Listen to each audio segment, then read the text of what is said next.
धन वर्षा पोटली कैसे बनाएं और पिछले साल की सामग्री का क्या करें। जय श्री कृष्णा, राधे राधे। श्रोताओं, भारतीय संस्कृति में स्वास्थ्य का स्थान धन से ऊपर माना जाता रहा है। यह कहावत आज भी प्रचलित है कि पहला सुख निरोगी काया, दूजा सुख घर में माया। इसलिए दीपावली में सबसे पहले धनतेरस को महत्व दिया जाता है, जो भारतीय संस्कृति के हिसाब से बिल्कुल अनुकूल है। शास्त्रों में वर्णित कथाओं के अनुसार समुद्र मंथन के दौरान कार्तिक कृष्ण त्रयोदशी के दिन भगवान धन्वंतरी अपने हाथों में अमृत कलश लेकर प्रकट हुए। मान्यता है कि भगवान धन्वंतरी विष्णु के अंशावतार हैं। संसार में चिकित्सा विज्ञान के विस्तार और प्रसार के लिए ही भगवान विष्णु ने धन्वंतरी का अवतार लिया था। भगवान धन्वंतरी के प्रकट होने के उपलक्ष्य में ही धनतेरस का त्योहार मनाया जाता है। श्रोताओं, आज के वीडियो में हम जानेंगे कि धन वर्षा पोटली कैसे बनाएं, क्या सामग्री चाहिए और कुछ लोगों ने जिन्होंने पिछली बार पोटली बनाई हुई है तो उस पोटली की सामग्री का क्या करें। जो पिछली वर्ष का धनिया है उस धनिये का हम क्या करें। और भी इसी प्रकार के धनतेरस और दीपावली से जुड़े हुए लोगों के प्रश्न हैं, तो पोटली बनाने की सभी जानकारी के साथ आपके प्रश्नों के उत्तर भी बीच बीच में मिलते रहेंगे।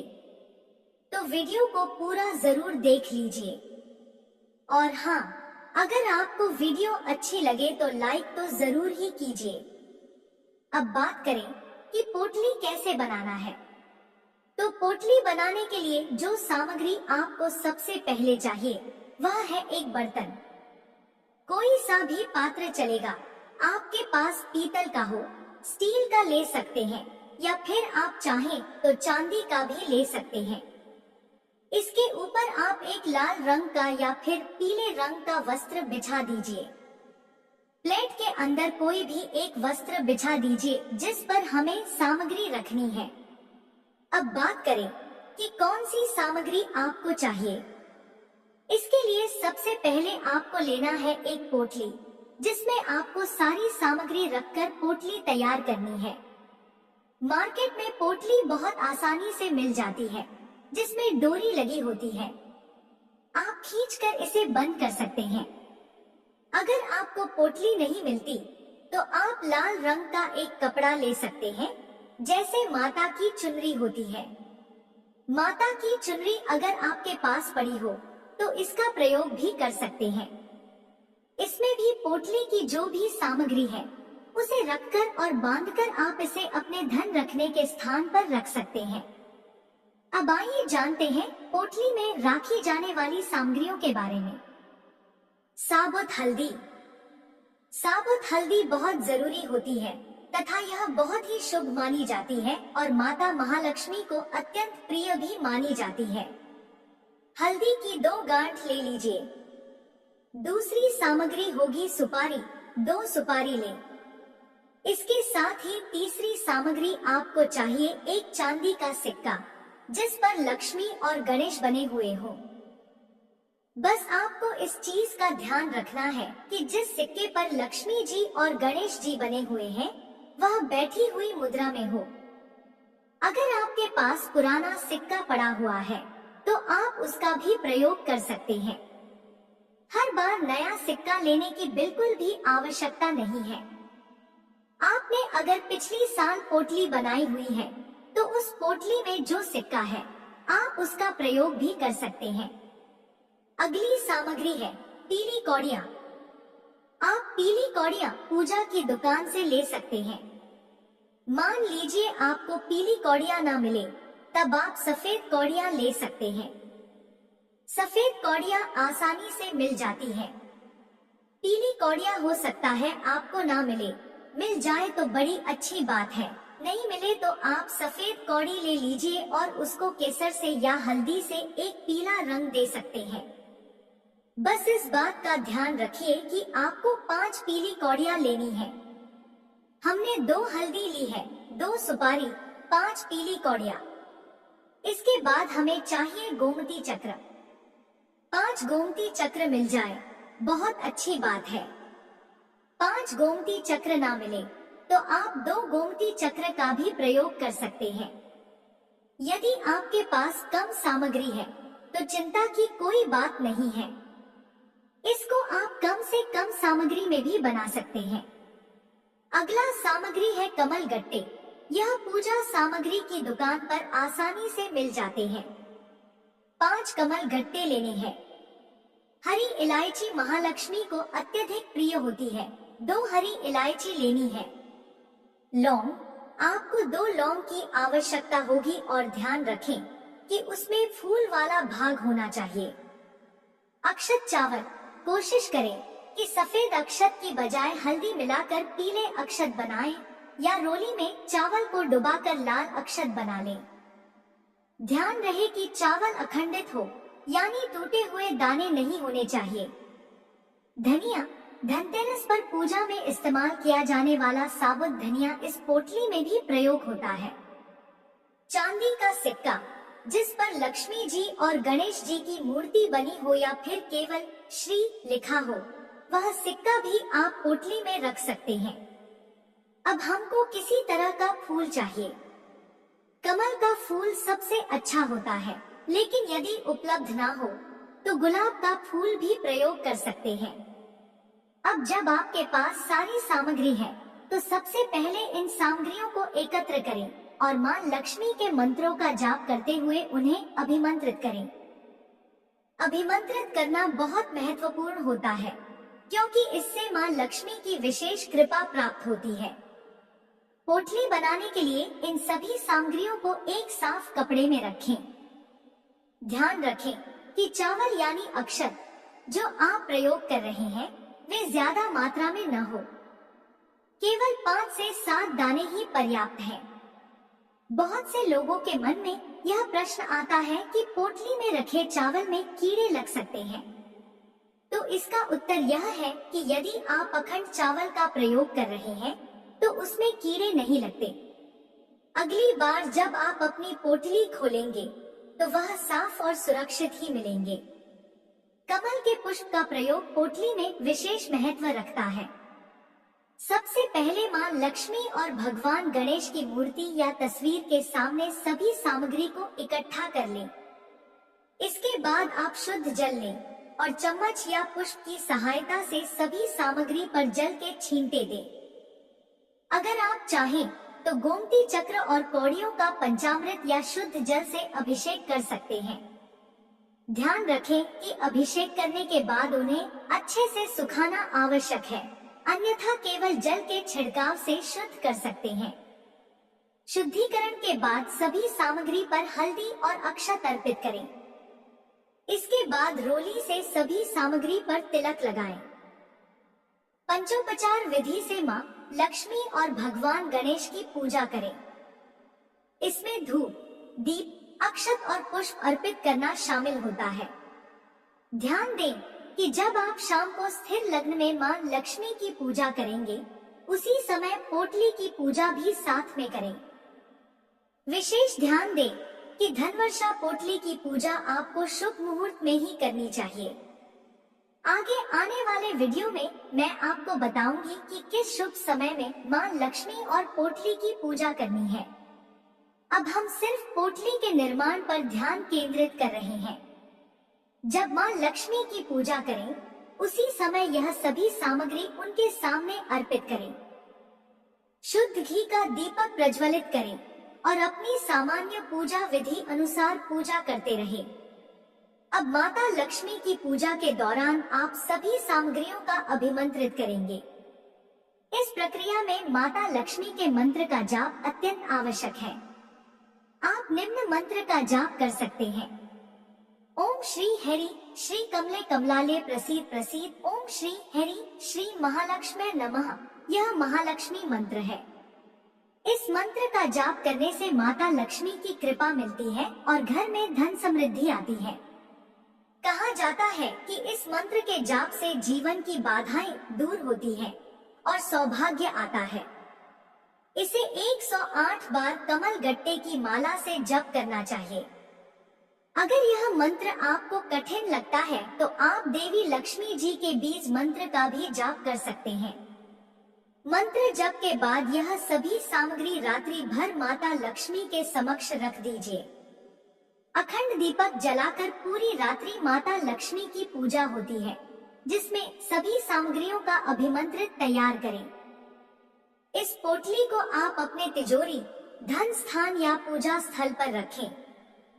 सुबह पूजा करने के बाद सबसे पहले पुष्प पोटली में रखें। क्योंकि हम माता लक्ष्मी को आसन देते हैं, तो पुष्प सर्वप्रथम रखा जाता है। अगर कमल का पुष्प है तो एक ही पर्याप्त होगा, लेकिन अगर गुलाब का पुष्प है तो कम से कम 2 पुष्प अवश्य रखें। इसके बाद एक एक करके अन्य सभी सामान को पोटली में डालें। चांदी का सिक्का पोटली में अवश्य रखिए, क्योंकि माता लक्ष्मी उसमें विराजित मानी जाती है। हल्दी की गांठ, सुपारी, लौंग, इलायची, कौड़ी, आम और गोमती चक्र को भी क्रमवार पोटली में रखें। अंत में एक और पुष्प या कुछ गुलाब की पंखुड़ियां ऊपर से रखकर पोटली को हल्के से बंद कर दें। ध्यान रखें कि पोटली को अधिक कसकर बंद नहीं करना है, बस इतना कि सामग्री बाहर ना गिरे। पोटली तैयार करने के बाद इसे माता लक्ष्मी के सामने लेकर प्रार्थना करें। उनसे प्रार्थना करें कि वे आपके घर में स्थायी रूप से निवास करें। आपको और आपके परिवार को सुख, समृद्धि और सौभाग्य प्रदान करें। प्रार्थना करने के बाद पोटली को अपने मंदिर या पूजा स्थल से उठाकर अपने तिजोरी या लॉकर के पास ले जाएं। इस दौरान ध्यान रखें कि आपकी पीठ माता लक्ष्मी की ओर ना हो। आपका मुख पूजा स्थल की ओर ही रहे और आप धीरे धीरे चलते हुए तिजोरी तक जाएं। अब पोटली को तिजोरी में स्थापित कर दें। पोटली को रखने से पहले तिजोरी में एक नोट या कुछ पैसे रखें। आप 1 रुपया या उससे ज्यादा भी रख सकते हैं और उसके ऊपर पोटली को विराजित करें। ध्यान रखें कि यह पैसा आप अगली दिवाली तक नहीं उठाएंगे, चाहे कैसी भी विषम परिस्थिति हो। यह पोटली और इसके नीचे रखे गए पैसे पूरे वर्ष तक तिजोरी में रखे रहेंगे। पोटली को बार बार ना खोलें, इसे तभी खोलें जब अगली दिवाली आए। आप प्रतिदिन इस पोटली को धूप और दीप दिखा सकते हैं, या कम से कम अमावस्या और पूर्णिमा पर तिजोरी खोलकर माता लक्ष्मी की विशेष पूजा करें। ध्यान रखें कि पोटली को अधिक हिलाना डुलाना नहीं चाहिए।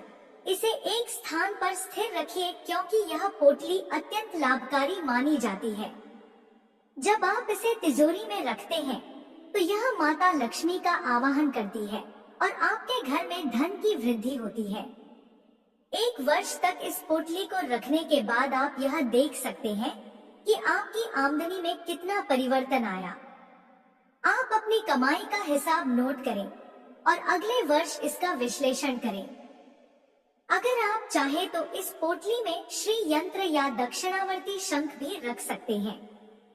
यह पूरी तरह से आपकी इच्छा पर निर्भर करता है, लेकिन जो सामग्री हमने बताई है वह बहुत ही साधारण है और आसानी से मिल जाती है, जिसे कोई भी व्यक्ति प्रयोग कर सकता है। यह सभी सामग्रियां माता लक्ष्मी को अत्यंत प्रिय है, इसलिए इनका प्रयोग करने से देवी लक्ष्मी का वास आपके घर में होगा, यह निश्चित है। अब बात करते हैं कि अगर हमारे पास पूरी सामग्री उपलब्ध नहीं हो पाती है तो क्या करें। मान लीजिए आपके पास कौड़ी मिल गई है लेकिन गोमती चक्र नहीं मिला, या फिर कमल गट्टे मिल गए लेकिन नहीं कमल का फूल नहीं मिला, तो घबराने की जरूरत नहीं है, क्योंकि जो सामग्री आपके पास उपलब्ध है उसी का आप उपयोग कर सकते हैं। जितनी सामग्री आपके पास है उसी को एक पोटली में रख ले और उसे अपने घर में धन रखने के स्थान पर रखें। अगर आपके पास चांदी का सिक्का नहीं है और आप चांदी का सिक्का नहीं खरीद पा रहे हैं, तो परेशान होने की कोई जरूरत नहीं। आप साधारण सिक्के का भी उपयोग कर सकते हैं, जैसे तांबे का सिक्का। उसे महालक्ष्मी के चरणों में अर्पित करें और उसी का उपयोग करें। मन में कोई संशय ना रखें, क्योंकि महालक्ष्मी पत्थर में भी विराजित हो सकती है। अगर आपका विश्वास और आपकी आस्था सच्ची है, तो इसीलिए विश्वास के साथ उपाय करें और निश्चित ही आपको लाभ होगा। अगर आपके पास पूरी सामग्री नहीं है, जैसे कि 5 कौड़ियां नहीं है, तो आप 2 कौड़ियां, एक गोमती चक्र का भी उपयोग कर सकते हैं। इसमें कोई दिक्कत नहीं है। आपको परेशान होने की जरूरत नहीं है। अब कई लोगों का सवाल होता है कि पिछले साल की सामग्री का क्या करें, जैसे कि धनिया, कौड़ियां, कमल गट्टे, इनका क्या करें।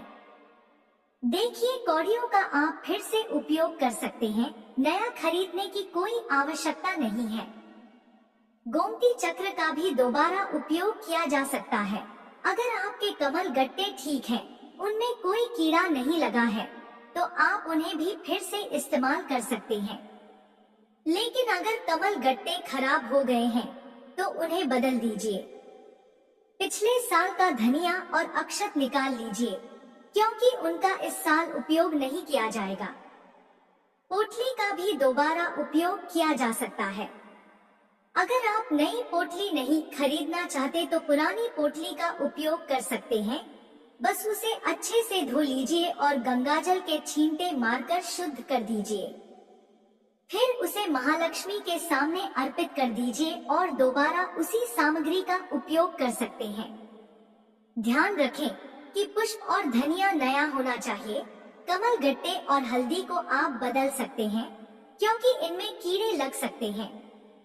बाकी गोमती चक्र, कौड़ी और चांदी के सिक्के वही उपयोग किए जा सकते हैं, क्योंकि यह खराब नहीं होते। धनवर्षा पोटली जरूर बनाएं, चाहे आपके पास जितनी भी सामग्री हो। अगर सारी सामग्री नहीं है तो केवल धनिये से भी पोटली बना सकते हैं।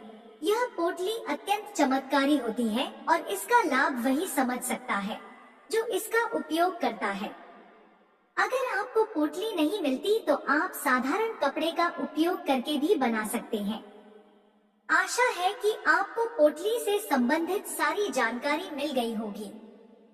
बहुत से लोग मानते हैं कि हर साल नई मिट्टी की मूर्ति लेकर उसे पूजा के बाद विसर्जित करना आवश्यक है, परंतु ऐसा बिल्कुल भी जरूरी नहीं है। अगर आपके पास पहले से ही चांदी, पीतल, पंचधातु या अष्टधातु की मूर्ति है, तो आप उसी मूर्ति का उपयोग कर सकते हैं। हर साल नई मूर्ति लेना और फिर उसे विसर्जित करना एक परंपरा हो सकती है, परंतु यह पूरी तरह से वैकल्पिक है। अगर आपके घर में यह परंपरा है कि हर साल नई मिट्टी की मूर्ति लेकर उसकी पूजा की जाए और फिर उसका विसर्जन किया जाए, तो आप ऐसा कर सकते हैं। कुछ परिवारों में यह रिवाज होता है और अगर आप इसे निभाना चाहते हैं तो बिल्कुल कर सकते हैं, परंतु अगर आप यह नहीं करना चाहते या विसर्जन की समस्या का सामना करते हैं, तो आप पीतल या चांदी की मूर्ति का उपयोग कर सकते हैं, जो कई सालों तक टिकाऊ होती है।